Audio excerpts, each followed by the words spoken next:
Someone asked me to tell this story, and he said, Les Brown, he said, if you want to do anything worthwhile in life, you've got to be hungry. And so I started working to develop myself. He said, I want you to practice every day being a disc jockey. I said, but I don't have any job now. He said, it doesn't matter.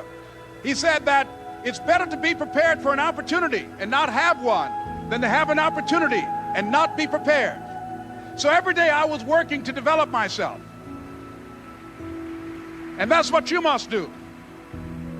And as I was working to develop myself, I applied for a job as a disc jockey, WMBM on Miami Beach. I went to a guy named Milton Butterball. I said, how you doing, Mr. Butterball? I'd like to get a job as a disc jockey. He looked at me, he said, you have any broadcast background? I said, no, sir, I don't. You have any journalism background? I said, no, sir, I don't. He said, we don't have any jobs available. I said, yes, sir. I went back to Mr. Washington and I told him, he said, don't take it personally. He said, most people are so negative, they will have to say no 7 times before they say yes. He said, go back again. So I went back again. I said, how you doing, Mr. Butterball? My name is Les Brown. He said, I know what your name is. What do you want? I said, I'd like to know whether or not you have any jobs as a disc jockey, sir. He said, didn't I just tell you yesterday we didn't have any jobs? I said, yes, sir, but I know whether or not somebody got laid off or somebody was fired, sir.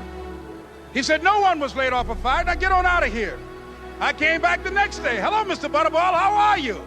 He said, fine, what do you want now? I said, I'd like to know whether or not you got any jobs, sir. Didn't I tell you the last 2 days we didn't have any jobs? I said, yes, sir, but I don't know whether or not somebody got sick or somebody died, sir. He said, no one got sick or died. Now don't come back here and throw me out again.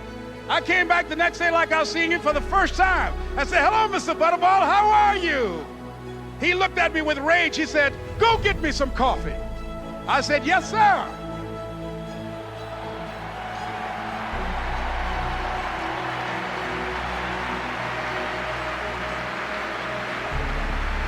And I went to get him some coffee. After a while, I would give their lunch and dinner, and I would go in the control rooms and take the disc jockeys their food, and I would not leave until they would ask me to leave. Then they started trusting me to pick up entertainers that came to town. Entertainers like the Four Tops and the Temptations and Diana Ross and the Supremes. I would drive them all over Miami Beach in the disc jockeys' big long Cadillacs.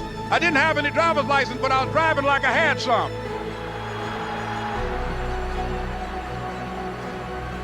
And one day, one Saturday afternoon, while I was at the radio station, a guy named Rock was drinking while he was on the air.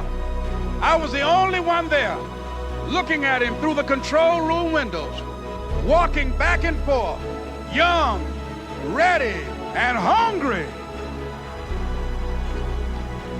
I was saying, drink, Rock, drink. Drink, Rock. I'd have gone to get him some more if he'd asked me to. Pretty soon the phone rang and it was the general manager. And I answered the phone. I said, hello? He said, Les, this is Mr. Klein. I said, I know. He said, Rock can't finish his program. I said, I know. He said, would you call one of the other DJs in? I said, yes, sir. I hung the phone up. I said, now he must think I'm crazy. I called my mom and my girlfriend, Cassandra. I said, y'all turn up the radio and come out on the front porch. I'm about to come on the air.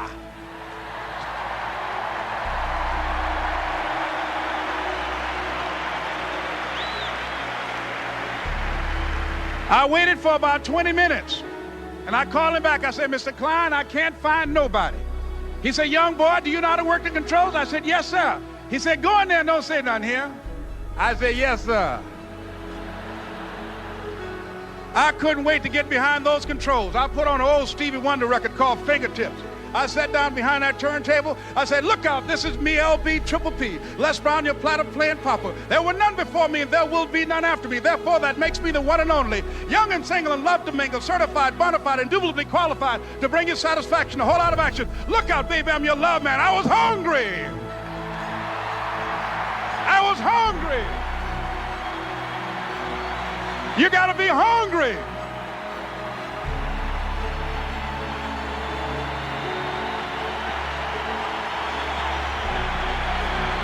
You gotta be hungry.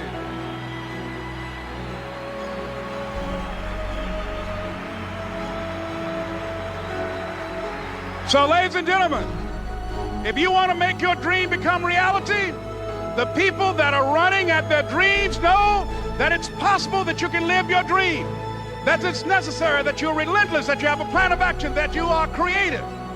The people that are living their dream are finding winners to attach themselves to. The people that are living their dreams are the people that know that if it's going to happen, it's up to them. And they're resolving within themselves, it's not over until I win. The people that are running after their dream know they're going to have hard times. They keep on running because they're saying within themselves, I'm the one, I'm the one. No matter how bad it is or how bad it gets, I'm going to make it. The people that are running after their dreams are the people that are hungry. Shake somebody's hand on your right and left and say, you got to be hungry.